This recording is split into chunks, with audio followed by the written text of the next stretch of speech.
स्वास्थ्य चौकी स्थापना गर्ने मेरो सङ्कल्प छ। तपाईँको त्यो 5 देखि 15 सयको पनि हुनसक्छ, एउटा एम्बुलेन्स राख्ने।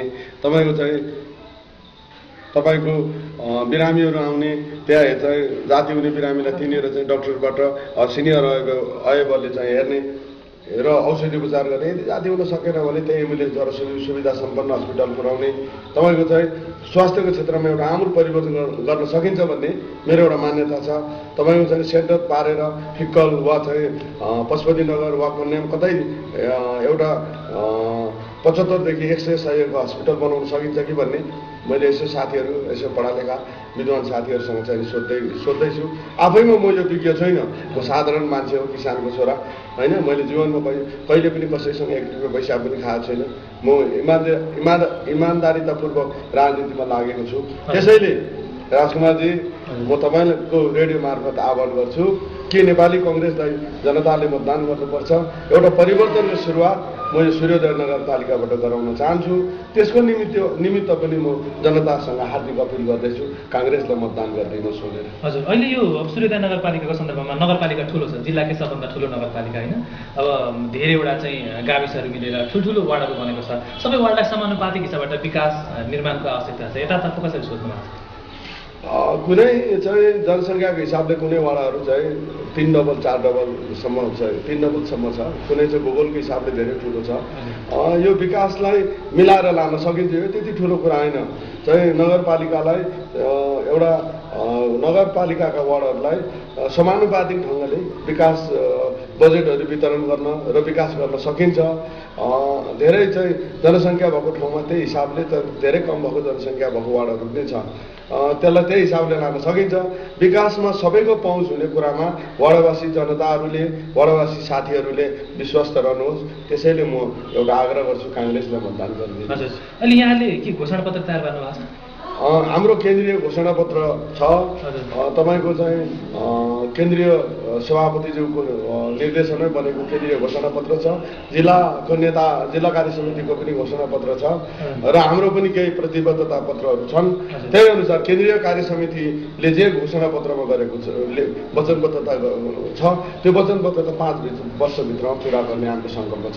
पुरा गर्छ। हजुर, केन्द्रको बाहेक यो नगरपालिकाको मात्रै स्पेसल घोषणापत्र अथवा स्पेसल प्रतिबद्धता के हुन सक्ला? होइन, राष्ट्रव्यापी होला? होइन, यो चाहिँ धेरै कुरा छ यसमा। तपाईँको चाहिँ कृषिको कुरा छ, कृषिलाई आधुनिकीकरण गर्ने कुरा हाम्रो चाहिँ एजेन्डामा छ। तपाईँको चाहिँ कृषि फसलहरूको बाटो कहिलेकाहीँ बन्द हुँदा कुहेर जाने, तपाईँको चाहिँ सडेर जाने चाहिँ ऊ छ। अब यसलाई प्रत्येक वार्डमा एउटा कोल्ड स्टोर बनाउन सक्यो भने तपाईँको चाहिँ बिउबिजन राखेर चाहिँ निकाल्दाखेरि त्यसले पनि हामीलाई सजिलो हुन्छ। र यो 14वटा वार्डमा 5 वर्षभित्र एउटा कोल्ड स्टोर राख्ने, कोल्ड स्टोर बनाएर शीत भण्डारण गर्ने र किसानको चाहिँ उत्पादन भएको नगदी बालीहरूलाई चाहिँ त्यसमा राख्ने र सजिलै राम्रो बजार खोजेर बेच्न सक्ने, अब त्यो किसिमको चाहिँ एउटा सङ्कल्प छ। त्यो पुरा गर्ने 5 वर्षमा पुरा गर्छु। त्यो मैले सोचेको छु। हजुर हजुर, यसबेला यो जुन अब यहाँनिर विभिन्न धर्मावलम्बी छन् होइन, हिन्दू, अन्य विभिन्न क्रिस्चियन लगायतका बौद्ध धर्मावलम्बी, त्यसै गरी आदिवासी जनजाति, बाहुन, क्षेत्री, दलित सबै छन्। यी सम्पूर्ण समुदायलाई तपाईँले समेट्नु होला भन्ने उहाँहरूले कसरी आशा गर्न सक्छ? म यो जातमा त्यति विश्वास गर्दिनँ। अब कुरा यो केही कुरा हुन्छ, मान्छे विचारले धनी हुन्छ, विचारले ठुलो हुन्छ, विचारले ठुलो जातको हुन्छ। विचार सानो छ भने कसैले आफूलाई ठुलो जात भनेर चाहिँ भनिरहँदा पनि त्यो विचार त्यति ठुलो मान्न सकिँदैन। त्यसैले तपाईँको चाहिँ विकास जब हुन्छ, जब आधुनिकीकरणले चाहिँ गति लिन्छ, जब विकास हुन्छ, जब समृद्धि हुन्छ, मलाई लाग्छ यो जातिपातीको कुरा चाहिँ त्यति हुन सक्दैन। तैपनि चाहिँ सबै तपाईँको चाहिँ हिन्दू, मुसलमान, तपाईँको चाहिँ गुम्बा, मन्दिर, तपाईँको चर्च, जे भन्नुहोस्, सबैलाई सम्मानका साथ नगरपालिकाको नेतृत्वले चाहिँ सम्मानका साथ हेर्ने र यिनीहरूको चाहिँ विकास र सम्वर्धन गर्ने कुरामा सबै जाति जनजाति, तपाईँको बाहुन, क्षेत्री, गुरुङ, मगर यी सारा जाति जनजातिको सम्मानजनक उपस्थितिको लागि उहाँहरूलाई परेको पिरमारका पुरा गर्ने कुरामा त सधैँ म तत्पर रहन्छु। हजुर, अब तपाईँ अहिले 5 जना हुनुहुन्छ सूर्योदय नगरपालिकामा होइन, मेयरको दौडमा भनौँ न सबै पार्टीको। उहाँहरूभन्दा तपाईँ अलि राम्रो काम अथवा उत्कृष्ट काम गर्न सक्नु होला भन्ने पत्याउन कसरी सक्छ भन्नाले के छ आधार? त्यो मेरो इमान्दारिता हो। मैले लामो समयदेखि राजनीतिमा लागेको छु। मैले राजनीतिक जीवनमा पनि कसैलाई केही कुरा चाहिँ गरेको छैन। तपाईँ बुझ्दै गर्नु होला राजकुमारजी, म चाहिँ जिल्ला कार्य समितिको उपसभापति भएँ। पार्टीको धेरै लामो समयदेखि प्रतिबन्धित अवस्थादेखि पनि पार्टीको कामहरू गरेको मान्छे म। तर मैले जीवनमा कसैलाई म यो हो त्यो हो भनेर कसैलाई गरिनँ। अहिले पनि पार्टीको जिम्मेवार पदमा छु, त्यसैले मसँग अनुभव पनि छ। मलाई एउटा कुरा के छ भने म गाउँको मान्छे पनि हो, एउटा कुरा स्थानीय मान्छे पनि हो। म गाउँको समस्या चाहिँ मलाई सबै थाहा छ। तपाईँ पान्जामको समस्या त्यही हो, मेरो आलैमा जे छ। तपाईँको कोल्बुको तपाईँ चाहिँ अम्बीको समस्या त्यही हो, गोमुनेको समस्या त्यही हो। कुनै समस्याको लागि समाधान गर्ने कुरामा म स्वयं आफूले भोगेर बसेको छु। त्यसैले यी सबै कुराहरूलाई हेर्दा र मेरो आफ्नो इमान्दारितालाई हेर्दाखेरि म चाहिँ विजय हुन्छु भन्ने कुरामा चाहिँ मैले बढी विश्वास लिएको छु।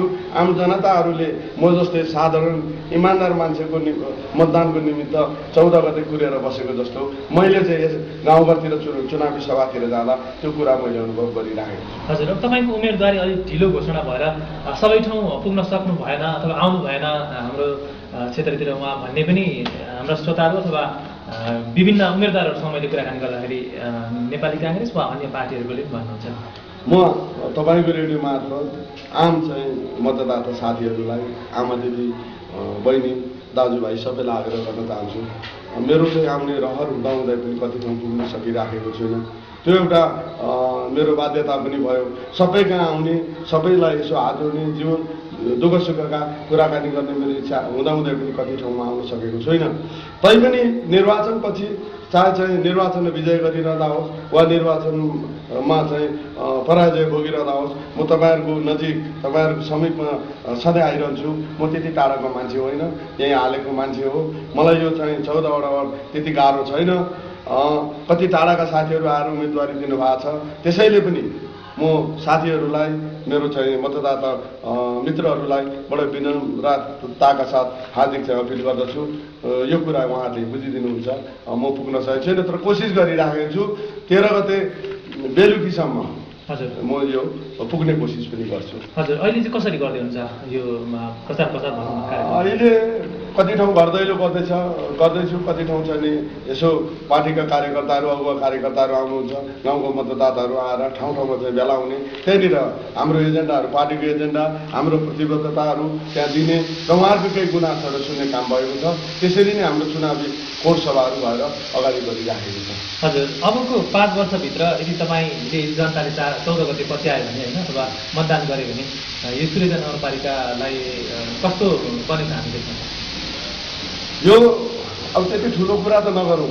यो 5 वर्षसम्म नेपाली कङ्ग्रेसको नेतृत्वलाई र नेपाली कङ्ग्रेसका सारा साथीहरू बहुमतका साथ उपस्थित हामी भयौँ भने 5 वर्षमा जनताले देख्ने गरी, तपाईँ जनताले सुन्ने गरी नमुना नगरपालिका बनाउन सकिन्छ। यो कुराको निमित्त सारा जनताहरूलाई म अपिल गर्न चाहन्छु। हजुर, अहिले अब नेपाली काङ्ग्रेसको मात्रै होइन, अन्य सबै पार्टीको होइन, घोषणापत्र चाहिँ अलिकति बृहत खालको भयो अथवा पुग्दै नपुग्ने कुराहरू लेखी 5 वर्षभित्र पुर्याउनै सक्दैनन् भन्ने आरोप पनि आउँछन्। मलाई अरूको घोषणापत्रको विषयमा त्यति भन्नु छैन। उहाँहरूले कुन तरिकाले त्यो घोषणापत्र चाहिँ प्रस्तुत गर्नुभयो, तर हाम्रो सरल छ, हाम्रो घोषणापत्र सरल छ। सबभन्दा पहिला सूर्योदय नगरपालिकामा सबभन्दा पहिला गरिबी कसरी उन्मूलन गर्न सकिन्छ, शिक्षा सबैको पहुँचमा हुनुपर्छ, स्वास्थ्य सबैको पहुँचमा हुनुपर्छ। त्यति कुरा गर्न सकियो भने तपाईँको चाहिँ बाटाघाटाको स्तर उन्नति स्वाभाविक रूपले हुन्छ, तपाईँको चाहिँ पर्यटन विकास त्यसमा स्वाभाविक रूपले हुन्छ। यी सबै कुराहरू त्यो गर्न सकिन्छ। पहिलो प्राथमिकता काम त्यो हो। तपाईँ खानेपानीको समस्या छ, धेरै ठाउँ गए खानेपानीको समस्या छ, यसलाई कुरा गर्नुपर्छ। सिँचाइको कुरा छ, अब धेरै चाहिँ वृद्ध भत्ताको समस्या छ, यो चाहिँ ब्याङ्किङ प्रणालीले अप्ठ्यारो बनाएको छ। तपाईँको गरिबी छ, स्वास्थ्य क्षेत्रमा चाहिँ स्वास्थ्य क्षेत्रमा चाहिँ उपचार गर्न नपाएर छटपटाएर खाटमा चाहिँ सुतिराखेको र जीवन तपाईँको बितिरहेको अकालको जीवन गइरहेको समस्या छ। यी सबै समस्याहरू सबभन्दा पहिलो प्राथमिकतामा मेरो पर्छ। यी समस्याहरू समाधान गर्नको निमित्त पनि नेपाली काङ्ग्रेसले मतदान गर्नको लागि तपाईँको रेडियो मार्फत म हार्दिक आह्वान गर्दछु। हजुर, मुख्य प्रतिस्पर्धी चाहिँ कुन दलले लिनुभयो? होइन, अब सबै त कुरा नगरौँ। हाम्रो मुख्य प्रतिस्पर्धा नेकपा एमालेसँगै हुन्छ। हजुर, एउटा अब अन्तिममा हुन त हामीले सम्पूर्ण मेयरका प्रमुख दलका मेयरका प्रत्याशीहरूलाई छुट्याएको समय आधी घन्टा जति हो होइन। तर तपाईँको व्यस्ततालाई बुझ्दै मैले अलिक कुराकानीलाई छोट्याएँ। हुन त सबै एजेन्डाहरूको बारेमा जितेपछि के गर्नुहुन्छ, यदि जित्नुभयो भने भन्ने कुरा त आइ नै गयो। हाम्रो श्रोतालाई चाहिएको त अहिले त्यति नै होला खासमा होइन। तपाईँ चाहिँ केन्द्रीय नेतासँग डाइरेक्ट लिङ्क छ, त्यही भएर पनि टिकट आयो पनि भन्छ नि। यो असत्य कुरा हो। यो चाहिँ छ, सबै साथीहरूको छ नि, पार्टीमा त एउटा ऊ हुन्छ। अब मेरो पनि छ केन्द्रीय सभापतिज्यूसँग, वरिष्ठ नेतासँग, पूर्व महामन्त्रीहरूसँग मेरो पनि सम्पर्क छ। अब अरू साथीहरूको पनि काङ्ग्रेसमा अरू पार्टी जस्तो हुँदैन, साधारण मान्छेको पनि केन्द्रीय नेताहरूसँग सम्पर्क हुन्छ। केन्द्रीय नेताहरूले गाउँको नेताहरूले यसो टेलिफोनमा के छ कसो छ भन्ने कुरा बुझ्नुहुन्छ। यो साधारण कुरा हो, त्यति ठुलो कुरा होइन। पार्टीमा यस्तो हुन्छ।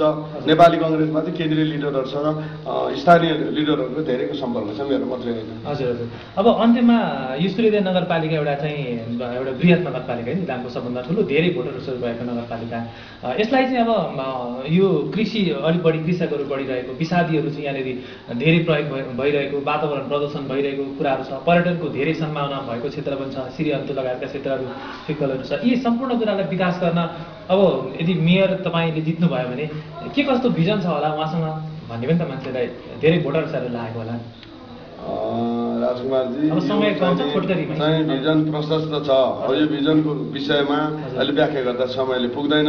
यी कामहरू गर्न सकिन्छ। जहाँसम्म चाहिँ विषादीको कुरा छ, यसलाई पनि चाहिँ एउटा तपाईँको चाहिँ सचेतनाको कार्यक्रम लिएर जानुपर्छ। जब किसानहरूले, जब जनताहरूले विषबाट चाहिँ हामीलाई अप्ठ्यारो हुन्छ, हाम्रो अकालमा ज्यान जान्छ भन्ने किसिमको चाहिँ सचेतना प्राप्त गरेपछि स्वयं आफू किसानहरू पनि त्योबाट चाहिँ अलग हुनुहुन्छ।